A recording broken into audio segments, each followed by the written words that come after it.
Finally, the beast is complete. The long-awaited update to the Mavic 3 is here, and that is what I am talking about today.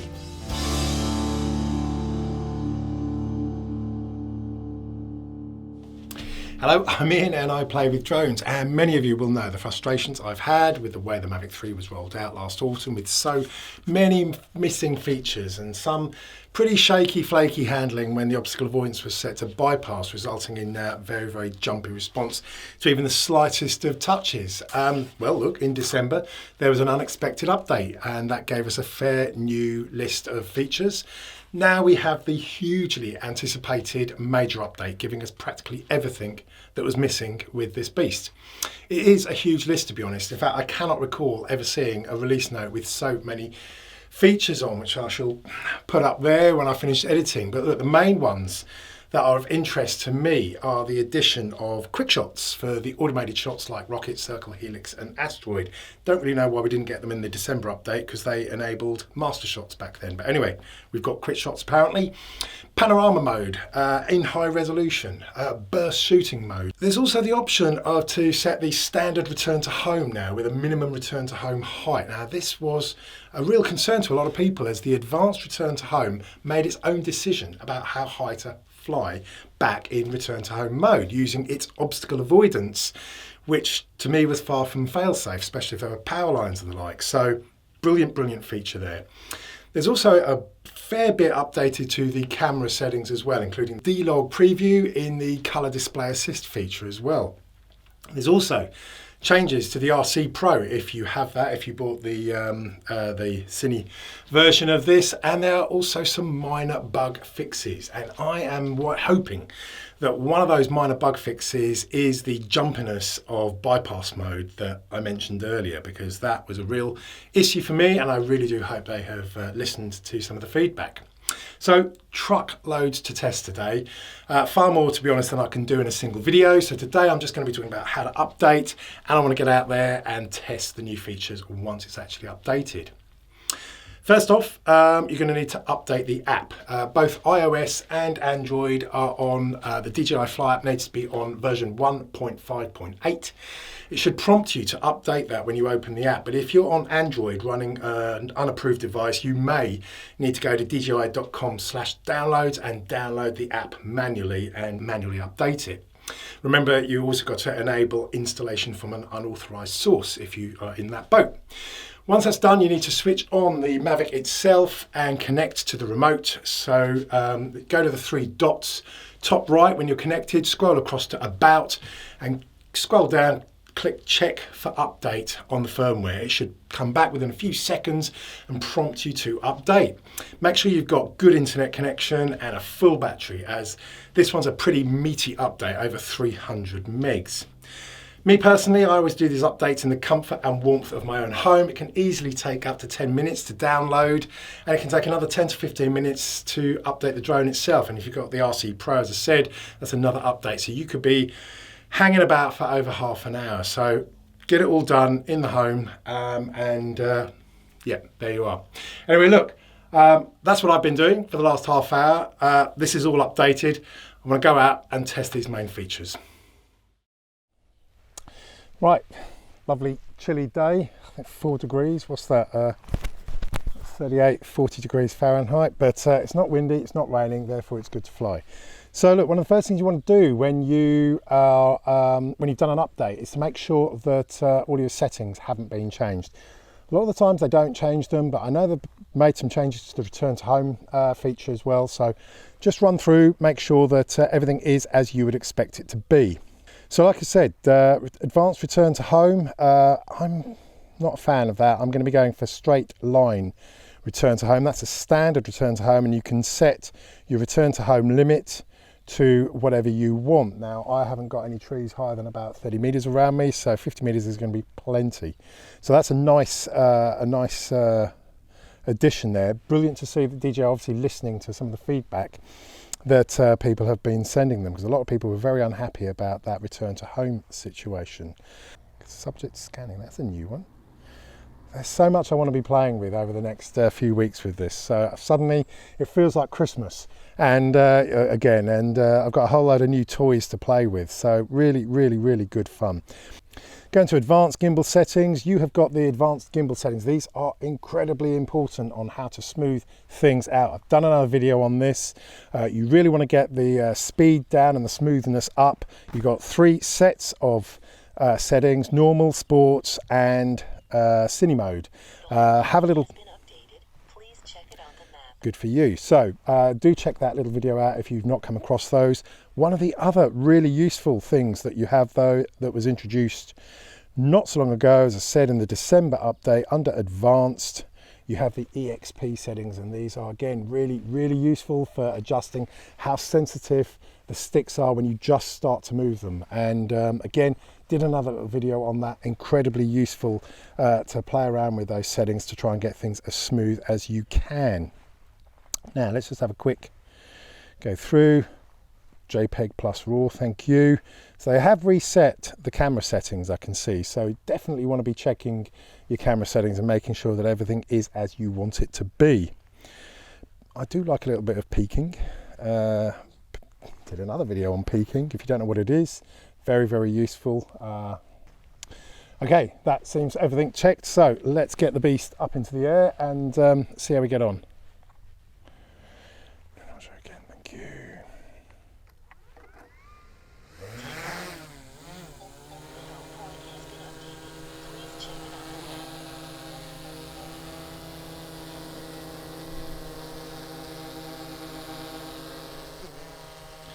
Right, one of the first things I wanted to test was the jumpiness. So when we put the obstacle avoidance into bypass mode, I found it very jumpy before. Let's see if they've done anything on that.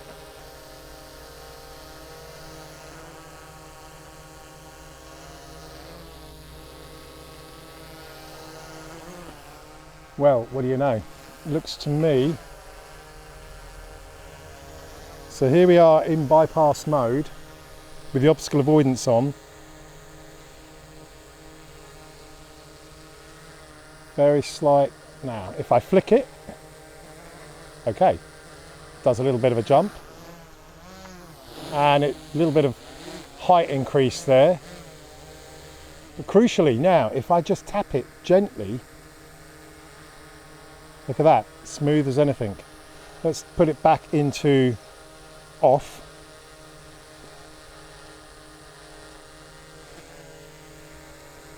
Quick flick does that, and a slow flick. Oh, look at that.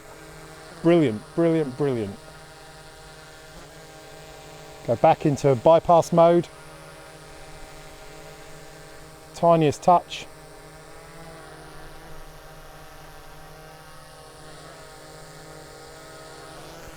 Absolutely brilliant. So it looks like DJI have listened and have updated the settings. That's one of the minor bugs. I'm really chuffed about that, because that was making this a very unpleasant beast to fly, to be honest. And now when you have the obstacle avoidance in bypass mode, you can still have super smooth movement. Look at that, brilliant. God, I do love it when things start working properly. Right, okay, let's go for a quick run.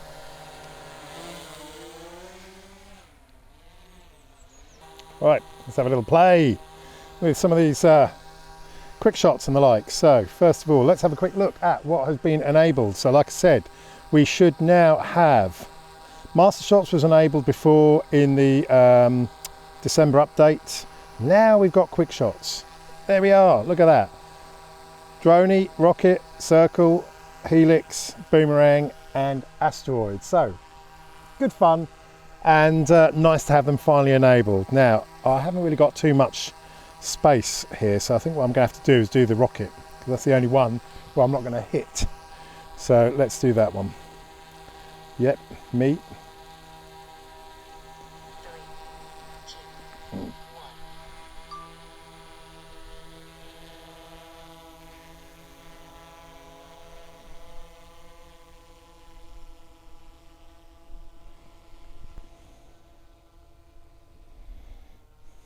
There we go. The rocket works. Right, let's have a quick look what else we have got. That's Panorama. Let's go up a little bit, back a bit. got the sphere, wide angle, vertical. Go for the 180, that's always quite nice, isn't it? So try and get a little bit more.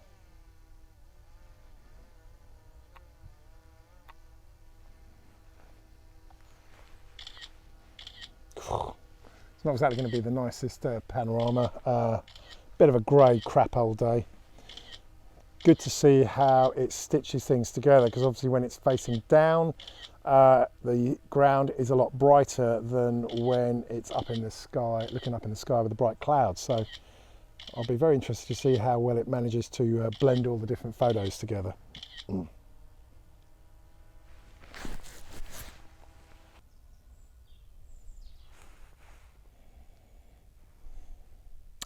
That's the colour display assist in D-Log. So without that, you can see how grey this grey day is looking, but put that on and you start getting things a little bit more natural. Now, what else have we got? Looks like they've also made changes to how the camera settings are adjusted in Pro mode as well, which is fantastic, because they were a little bit difficult. The sliders were very close to the bottom of the edge of the screen, which made life very difficult if you had big fat paws like mine. Now when you actually go into adjust anything, you see, look, you're getting all of this little pop-up. It's very, very good, very intuitive. A big improvement. So you've got the adjustments for the ISO and the shutter speed. That all just pops up as well. The EV, brilliant, brilliant, brilliant, brilliant. They've really made some decent changes here.